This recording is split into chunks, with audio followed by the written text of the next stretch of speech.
ओम शांति। 2 जनवरी 2024 की मधुर महावाक्य। मीठे बच्चे, देही अभिमानी बनो तो विकल्प समाप्त हो जाएंगे। किसी भी बात से डर नहीं लगेगा। तुम फिक्र से फारिग हो जाएंगे।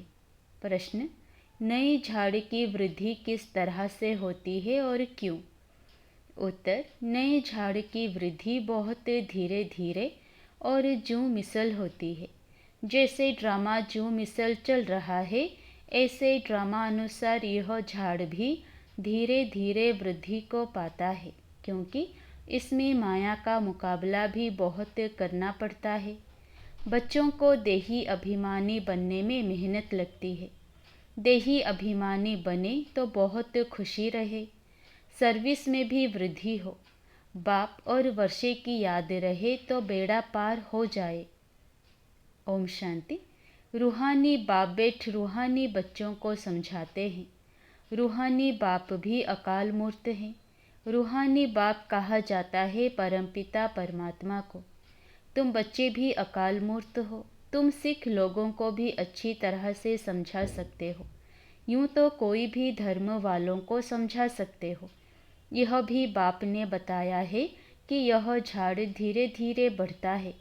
जैसे ड्रामा ज्यों मिसल चलता है, वैसे झाड़ भी ज्यों मिसल बढ़ता है।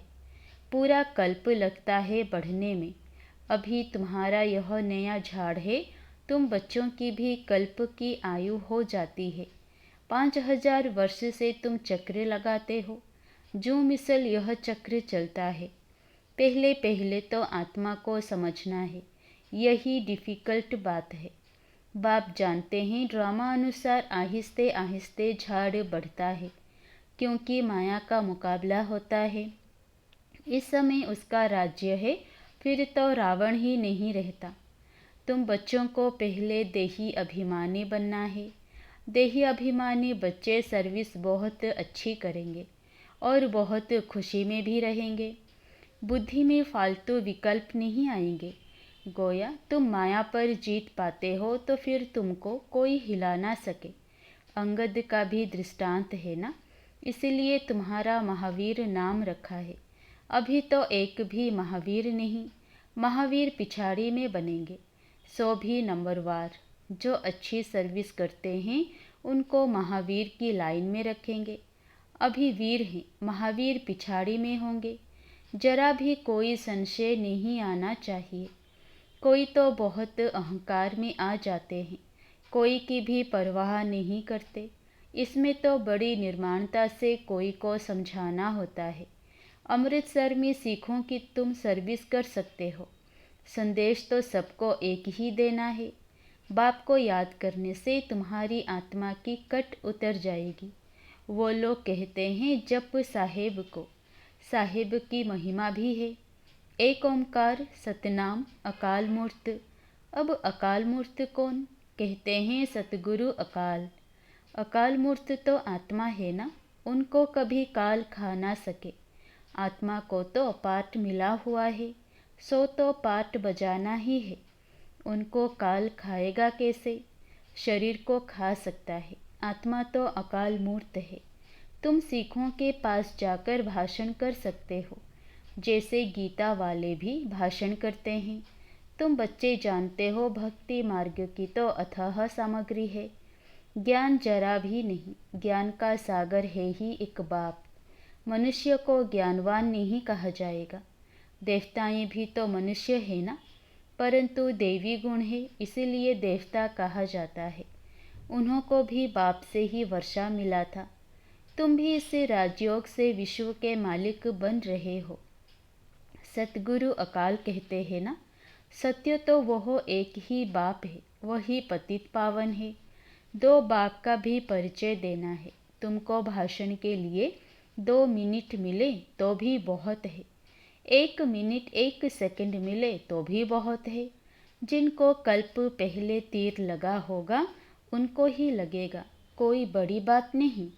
सिर्फ पैगाम देना है। बाबा ने समझाया है, समझो गुरु नानक आता है तो वह कोई मैसेज नहीं देते कि तुमको वापस घर चलना है।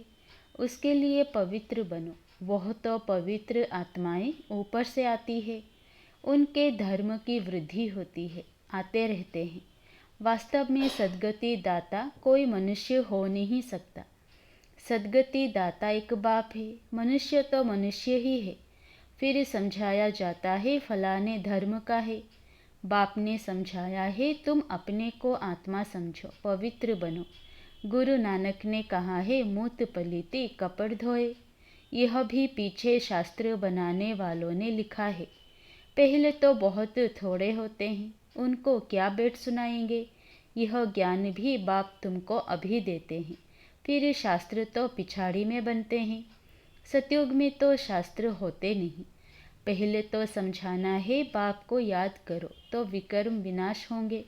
विनाश तो होना ही है। पूछना चाहिए सर्वव्यापी किसको कहते हो, जिसकी यह महिमा गाते हो एक ओंकार। वह तो बाप ठहराना। उनके बच्चे हम आत्माएं भी अकाल मूर्त हैं। हमारा तख्त यह है। हम एक तख्त छोड़ दूसरे पर बैठे हैं, 84 तख्त पर बैठते हैं। अभी यह है पुरानी दुनिया, कितने हंगामे हैं। नई दुनिया में यह बातें हो ना सके। वहाँ तो एक ही धर्म होता है। बाप तुमको विश्व की बादशाही दे देते हैं, तुम्हारे पर कोई चढ़ाई नहीं कर सकते। द्वापर से धर्म स्थापक आते हैं अपने अपने धर्म की स्थापना करने। उनका धर्म जब वृद्धि को पाए, ताकत में आए, तब लड़ाई की बात हो। इस्लामी पहले कितने थोड़े होंगे। तुम्हारा धर्म तो यहाँ स्थापन होता है, वह आते ही द्वापर में है। उस समय ही धर्म स्थापन होता है, फिर एक दो के पिछाड़ी आते जाएंगे। यह बड़ी समझने की बातें हैं। कोई तो ड्रामा अनुसार कुछ भी धारण नहीं कर सकते हैं। बाप समझाते हैं ज़रूर उनका पद कम होगा। यह कोई श्राप नहीं है। माला तो महावीरों की बनती है। ड्रामा अनुसार सभी एक जैसा पुरुषार्थ तो कर नहीं सकते। आगे भी नहीं क्या होगा, कहेंगे फिर हमारा क्या दोष है। बाप भी कहते हैं तुम्हारा कोई दोष नहीं। तकदीर में नहीं है तो बाप क्या कर सकते। समझ सकते हैं कौन कौन किस पद के लायक है। सिखों को भी समझाना है कि साहिब को जपो तो सुख शांति मिले। उनको सुख तब मिलता है जब उनके धर्म की स्थापना होती है। अब तो सब नीचे आ चुके हैं। तुम मानते हो सतगुरु अकाल, फिर गुरु किसको कहते हो। सद्गति देने वाला गुरु एक है। भक्ति सिखलाने वाले तो ढेर गुरु चाहिए। ज्ञान सिखलाने वाला एक बाप है। तुम माताएं उनको समझाओ कि यह कंगन तुम जो पहनते हो, यह भी पवित्रता की निशानी है। तुम्हारा वह मान लेंगे, क्योंकि तुम माताएं ही स्वर्ग का द्वार खोलने वाली हो। तुम माताओं को अभी ज्ञान का कलश मिला है, जिससे सबकी सद्गति हो जाती है। तुम बच्चे अभी अपने को महावीर कहलाते हो। तुम कह सकते हो हम गृहस्थ व्यवहार में रह स्वर्ग की स्थापना कर रहे हैं। रात दिन का फर्क है। यह जटाएं भी पवित्रता की निशानी है। अकाल मूर्त पतित पावन बाप की महिमा पूरी करनी चाहिए। साधु सन्यासी परमात्मा नमः कहते हैं, फिर कहते हैं सर्वव्यापी है। यह है रोंग। बाप की तुम खूब महिमा करो। बाप की महिमा से तुम तर जाते हो। जैसे कहानी है राम राम कहने से पार हो जाएंगे। बाप भी कहते हैं बाप को याद करने से विषय सागर से पार हो जाएंगे। तुम सबको मुक्ति में जाना ही है। तुम अमृतसर में जाकर भाषण करो कि तुम पुकारते हो सतगुरु अकाल मूर्त, परंतु वह अब कहते हैं देह सही, देह के सब धर्मों को छोड़ अपने को आत्मा समझो। बाप को याद करो तो पाप भस्म हो जाएंगे, अंतमति सोगति हो जाएगी। शिव बाबा अकाल मूर्त निराकार है। तुम आत्मा भी निराकार हो। बाप कहते हैं मेरा शरीर तो है नहीं, मैं लोन लेता हूँ, मैं आता ही पति दुनिया में हूँ। रावण पर जीत पाने यहाँ ही डायरेक्शन दूंगा, क्योंकि पतित होते ही पुरानी दुनिया में है। नई दुनिया में एक ही देवी देवता धर्म था। उस समय और सब शांति धाम में रहते हैं। फिर नंबरवार सतो रजो तमो में आते हैं। जिनको सुख बहुत मिलता है उनको दुख भी बहुत मिलता है। तुम्हें सबको बाप का पैगाम देना है कि बाप को याद करो तो घर पहुंच जाएंगे। सद्गति सबकी तब होती है जब झाड़ पूरा होता है, सब आ जाते हैं। ऐसे तुम भी किसी को बहुत प्यार और धीरज से समझाओ। तुमको चित्र उठाने की भी दरकार नहीं है। वास्तव में चित्र है नयों के लिए। तुम कोई भी धर्म वालों को समझा सकते हो, परंतु बच्चों में इतना योग नहीं जो तीर लगे। कहते हैं बाबा हम हार खा लेते हैं, माया एकदम काला मुंह करा देती है। उनको यह पता ही नहीं पड़ता है कि हम देवता थे, इस समय असुर बन पड़े हैं। अब बाबा कहते हैं अपने को आत्मा समझ बाप को याद करो, बाप का पैगाम सबको देते रहो। बाइस्कोप के स्लाइड्स पर भी लिखो कि त्रिमूर्ति परमपिता परमात्मा शिव कहते हैं मामे कम याद करो तो तुम्हारे विकर्म विनाश होंगे, तुम मुक्ति जीवन मुक्ति पा लेंगे।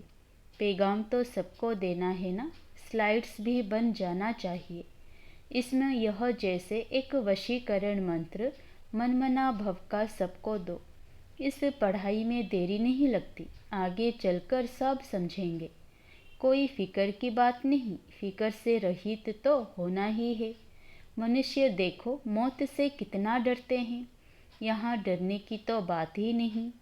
तुम तो कहेंगे अभी मौत ना आए, अभी हमने इम्तिहान ही पूरा कहाँ किया है, अभी यात्रा पूरी नहीं की है तो शरीर क्यों छूटना चाहिए। ऐसे मीठी मीठी बातें बाप से करनी है, बहुत अच्छी टेप व आदत पड़ जाएगी। यहाँ चित्र के आगे आकर बैठ जाओ। तुम जानते हो हमको बाबा से विश्व की राजाई मिलती है, तो ऐसे बाप को बहुत याद करना चाहिए ना। याद नहीं करेंगे तो सजाएं भोगनी पड़ेगी। बाबा को तो याद पड़ गया है कि हम यह बनने वाले हैं, तो बहुत खुशी होती है कि हम यह बनेंगे। देखने से ही नशा चढ़ जाता है। तुमको भी यह बनना है। बाबा हम आपको याद कर ऐसे बनेंगे ज़रूर। और कोई काम नहीं है तो यहाँ चित्रों के सामने आकर बैठ जाओ। बाप द्वारा हमको यह वर्षा मिलता है, यह पक्का कर दो। यह युक्ति कम नहीं है, परंतु तकदीर में नहीं है तो याद नहीं करते। बाबा कहते हैं यहाँ आते हो तो बहुत प्रैक्टिस करो, तो जो कुछ ग्रहचारी होगी वह उतर जाएगी।